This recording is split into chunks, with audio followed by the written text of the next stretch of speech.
voyez comment ça vous choque, non? Voilà. Alors, on ne va pas dire, ils expriment la joie. C'est ça, c'est parce que vous ne comprenez pas clairement le phénomène de la mort et le phénomène de.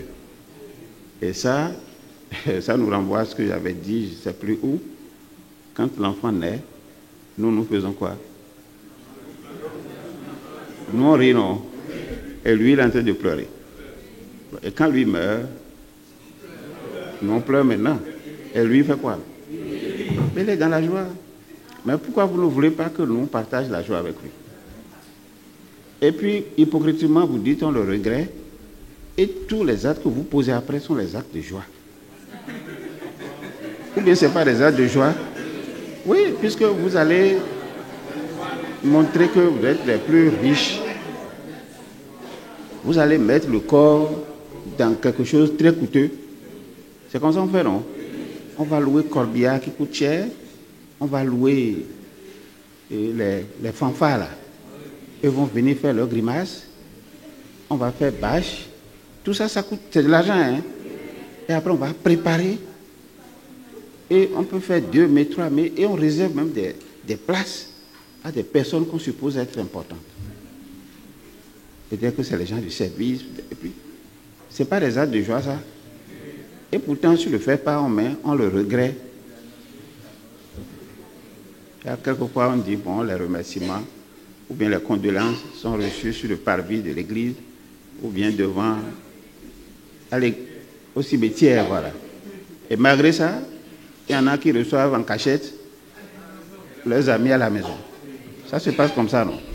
Oui. Donc, dans cette formation, nous allons comprendre davantage ce qui se passe avec les morts. Et pendant que vous organisez vos trucs de regret là, puisqu'ils sont là avec vous, et ils sont là avec vous, maintenant, la question c'est comment nous pouvons entrer en contact avec eux. C'est ça le débat. Hein? Oui, comment nous pouvons savoir que pendant que je suis en train d'enterrer le corps de quelqu'un, l'intéressé est là. Et vous ne pouvez pas être dans cette dynamique de hypocrisie là, les regrets que vous avez et de faux regrets. Vous ne pouvez pas être dans cette dynamique là et comprendre le phénomène. Parce que c'est un secret à percer. Et moi j'ai réservé un chapitre pour ça, que j'ai appelé le secret de la mort. C'est un secret à percer. Et tant que vous ne percez pas ce secret, vous resterez toujours dans vos logiques d'hommes vivants, ne voulant jamais mourir, ou voulant mourir sans jamais souffrir, ou voulant mourir de mort douce. Qui veut mourir par accident la main? Personne. Qui veut mourir par noyade? Personne. Qui veut être quelque part, on va tirer sur lui, bon, il va mourir comme ça? Personne. Mais on est d'accord qu'on va mourir. Et tout le souhait, c'est que si on peut mourir doucement, parce qu'on considère le corps comme la partie qui souffre le plus. Et on oublie l'autre partie qui est à l'intérieur de ce corps, qui souffre beaucoup plus même que le corps physique. Et c'est parce qu'à l'intérieur nous souffrons que le corps finit par souffrir. Donc on va essayer de faire la séparation de tout ça avant d'arriver encore à une forme de combinaison. Donc c'est dit que votre présence d'esprit, votre présence même physique et surtout l'écoute et faire également les jonctions entre ce que nous disons et ce que nous faisons, ça nous permettra d'aller très loin dans la connaissance. Alors je dis, on parle de la mort très peu parce qu'on l'aperçoit comme quelque chose de dangereux et totalement négatif. Donc si nous sortons de cette formation, nous devons, est-ce qu'on va considérer la mort comme dangereux et totalement négatif? Nous devons changer, non? La mort apporte quelque chose de positif.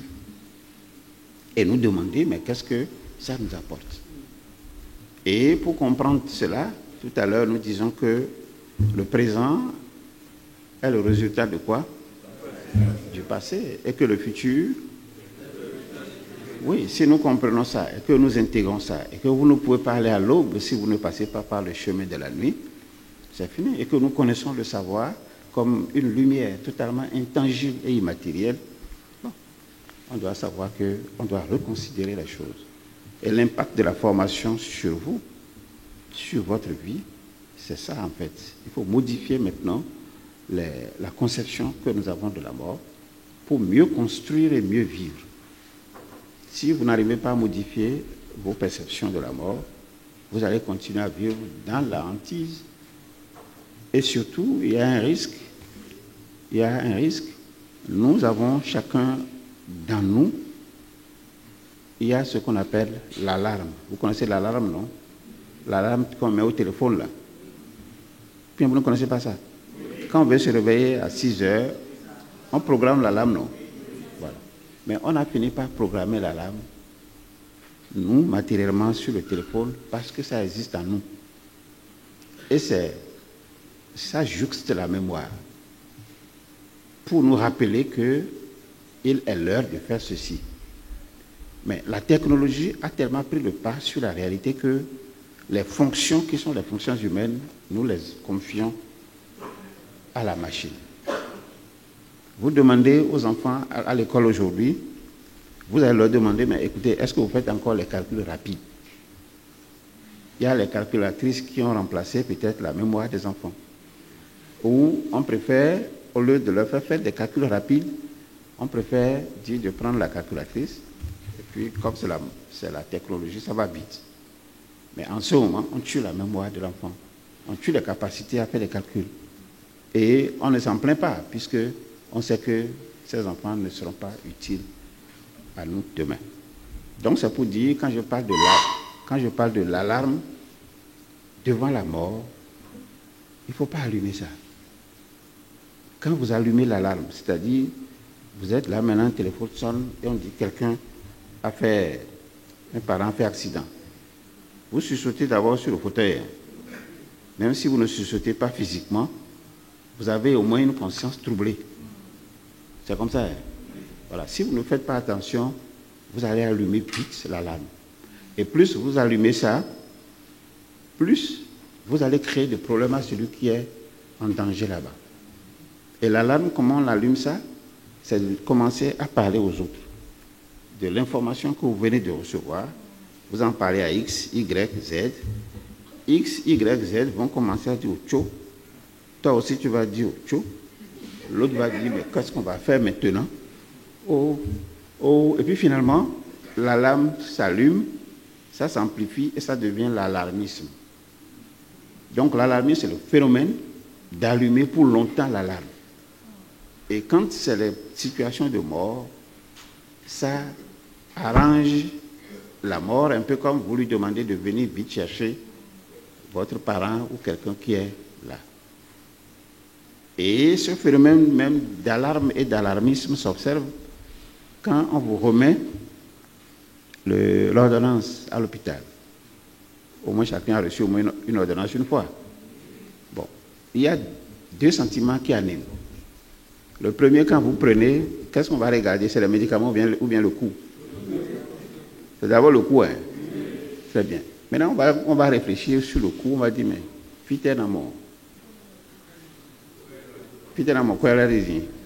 ça fait un. Si vous avez reçu des ordonnances antérieures et que malgré ça, on continue de vous en donner, qu'est-ce que vous allez, à l'ordonnance que vous avez en main là maintenant, quelle est la réflexion qui vient?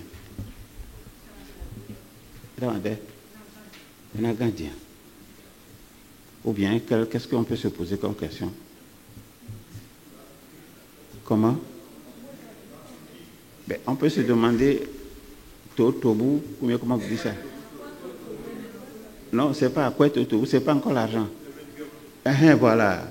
C'est-à-dire les médicaments ou ordonnance Totobu de Meled, Ninamiro, et Fidion, Dopo, Wazoa. Donc, il n'y a même pas un seul médicament qui travaille. Donc, à ces conditions, quand vous réfléchissez comme ça, vous ne pensez plus à la personne qui est malade. Vous pensez au matériel dans deux sens. Le coût et la fonction de celui qui vous délivre l'ordonnance. Alors là, il se crée à votre niveau un autre phénomène que nous appelons le phénomène de la suffocation. Donc vous êtes suffoqué. Et même quand vous voulez parler, votre gorge se noue là, passons. Et c'est comme s'il y a une toux qui vous prend rapidement. Vous êtes obligé de racler la gorge avant de parler à la personne. Vous dites, mon amigo, tu vois, tu tousses un peu là d'abord et tu lui remets l'ordonnance. Alors, le phénomène d'alarmisme commence quand vous allez maintenant vers le malade qui est là et vous-même, au lieu de garder tout votre calme, toute votre visibilité, vous commencez par soupirer. Ou bien, ça arrive, hein? Vous soupirez, ou bien vous êtes là, vous regardez quelqu'un, vous dites, c'est pas la même chose, hein? Non, c'est pas la même chose du tout. Donc, le fait de rechigner, le fait de soupirer, c'est le mécanisme d'alarmisme. Et vous provoquez la mort même de celui qui est là. Et ça dépend des liens affectifs. Si c'est une mère à vous ou un père à vous, qui, par le passé, n'a pas du tout voulu que vous ayez de la peine à sa mort, l'intéressé va vouloir mourir. Je ne sais pas si vous voyez un peu le phénomène. Oui, parce que votre alarmisme non seulement provoque la mort, mais en même temps, il ne veut pas que vous ayez de la peine devant sa maladie. Et il préfère mourir pour ne pas vous faire trop de peine. Et la relation que nous avons avec le défunt dans cette circonstance, c'est une relation tout à fait différente d'avec nous ne sommes même pas là quand l'intéressé est décédé. Et l'intéressé, même avant de décéder, s'il dit, mais est tel enfant, dans le cas de la descendance, viololo, fit aider. On va dire, Dofia, il a une violon. Ça arrive, non? Oui, il a une violon. On va dire, viens. Peut-être que l'enfant n'est pas à côté. Hein. Bon, peut-être qu'il expire, et puis c'est fini. Alors, ça veut dire que celui-là, il voulait peut-être dire quelque chose d'utile, d'important à cet enfant, mais qui n'est pas venu au bon moment. Alors, quelle est la relation, dans ce cas, avec le défunt? Qui avait quelque chose à révéler ou à dire, et peut-être que s'il était là, et qu'il avait encore le souffle, il dirait aux autres, mettons. Ça peut arriver, hein? Et il va dire qu'il va parler, il va dire quelque chose à celui-là. Donc les relations varient de quelqu'un à un défunt. Puisque la question m'a été posée, je crois, dans un sujet là, ça varie. Et c'est comprendre tout ça, que la vie elle-même, c'est un mystère que nous devons vivre et non un problème à résoudre. Et que la mort, ce n'est que l'exutoire de la vie. Donc, c'est comprenant tout ça qui doit pouvoir nous amener à éviter parfois de nous alarmer pour rien. Et à crier comme s'il y a un grave danger devant même une situation qui ne vaut même pas la peine. Donc, je continue à dire donc que on parle seulement de la mort au moment du décès d'un être cher ou lorsqu'on la sent s'approcher suite à une maladie grave ou à un accident. Lorsque vous vous trouvez entre la mort et la vie, suite au diagnostic de maladie supposée grave, vous avez tendance à remettre en question la vie que vous avez menée jusqu'alors. C'est des choses qui nous arrivent. C'est-à-dire que vous êtes supposé à un pas de perte de souffle, et c'est en ce moment peut-être que vos enfants viennent vous voir en tant que, vous dire, bon, je sais que vous avez été animiste par le passé, mais ni Christ soit ni wa mi do kutan boyo mina baptisé ni. Ça arrive aussi, hein? Et celui qui n'a jamais, il n'a jamais fait communion, il n'a jamais été baptisé, il n'a jamais porté une croix. À la dernière minute, il succombe et il demande qu'on vienne alors le baptiser. Et on amène un gamin là qui s'appelle pasteur ou curé ou je ne sais pas quoi. Comment on l'appelle? Qui parle là? Ah, on l'appelle célébrant. Et le célébrant, il arrive, il prend de l'eau, il ne sait pas ce qu'il met dedans. Il fait quelque chose, on a dit, on a baptisé l'intéressé. Ça, c'est la déception de dernière heure. C'est-à-dire, l'intéressé se demande, mais c'est quelle vie il a menée jusque-là. Donc, il remet en question sa vie.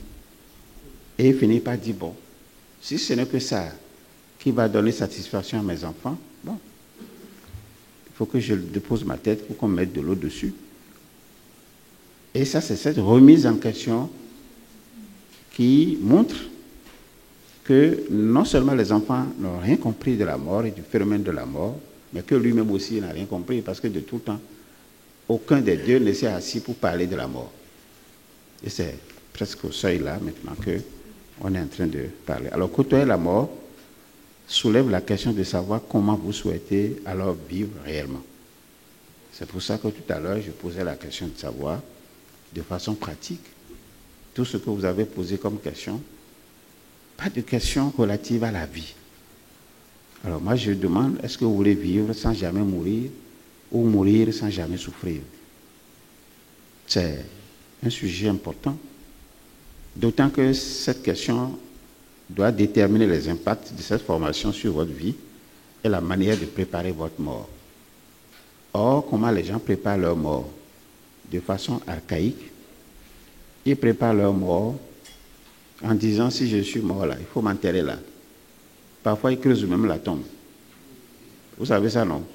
Ou bien construire une case pour dire, si je suis mort, enterrez-moi dedans. Il y en a même qui vont jusqu'à acheter le cercueil, ils déposent. Mausolée. Bon. C'est pas ça, préparer la mort. Du tout.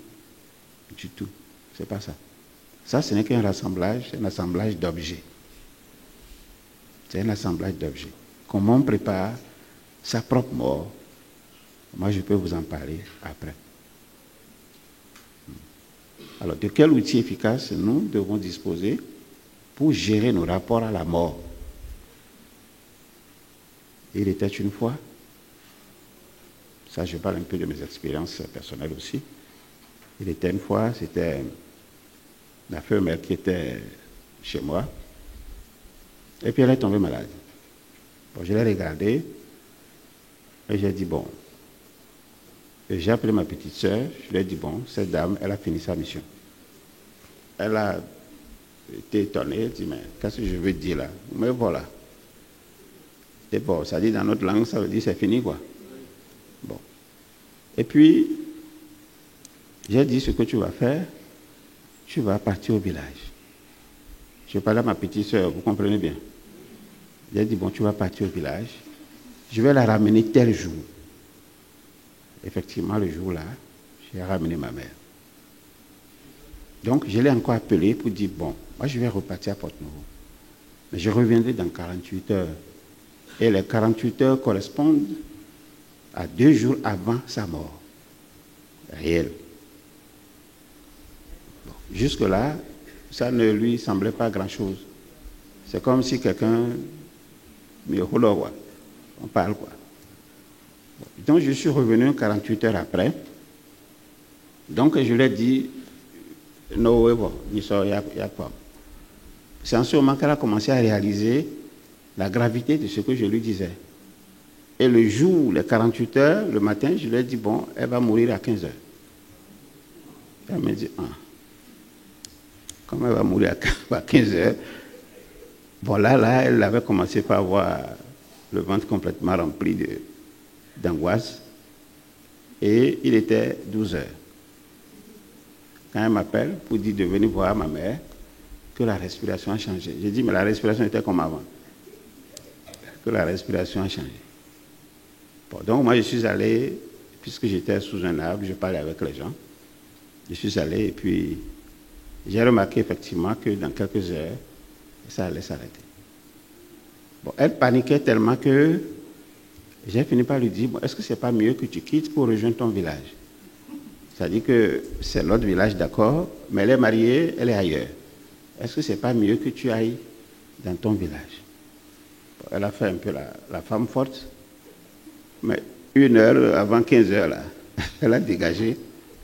Elle ne pouvait plus parce que je l'ai préparée, croyant que ça allait quand même la... Voilà, mais elle n'a pas pu supporter, et puis c'est comme ça qu'elle a dégagé.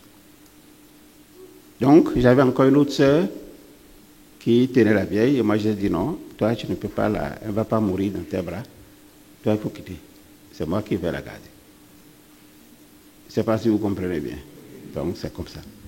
Donc, c'est pour dire que si vous avez des outils qui vous permettent de gérer vos rapports à la mort, donc c'est beaucoup plus facile de gérer vos rapports avec vos morts. Or, si vous ne savez pas préparer votre propre mort, vous ne pouvez pas disposer de ces outils. Vous voyez comment c'est bizarre ce que je dis, non? C'est très bizarre. Voilà, c'est vraiment bizarre. Parce que personne n'a jamais tenu ces discours. Et on n'a jamais tenu ces discours parce qu'on n'a pas envie de mourir. Est-ce que quelqu'un va s'asseoir maintenant pour prendre une feuille pour dire, bon, je vais mourir, et il va commencer par préparer la mort, tu vois, non? Or, ce qu'il faut préparer le mieux, c'est plutôt ça. Et vous aurez le goût de la vie. Et vous connaîtrez l'importance de la vie, et vous saurez que ce n'est qu'une succession. Et tout à l'heure, je vais essayer de vous montrer en quoi la mort est rattachée, intimement inséparable avec la vie. Donc la question, est-ce que la mort, est-ce qu'il nous parle? Je crois que cette question m'a été posée. Et je dis ici, c'est une question qui nous ramène à nos réalités pour découvrir ce qui nous sépare de ceux qui sont juste derrière le rideau.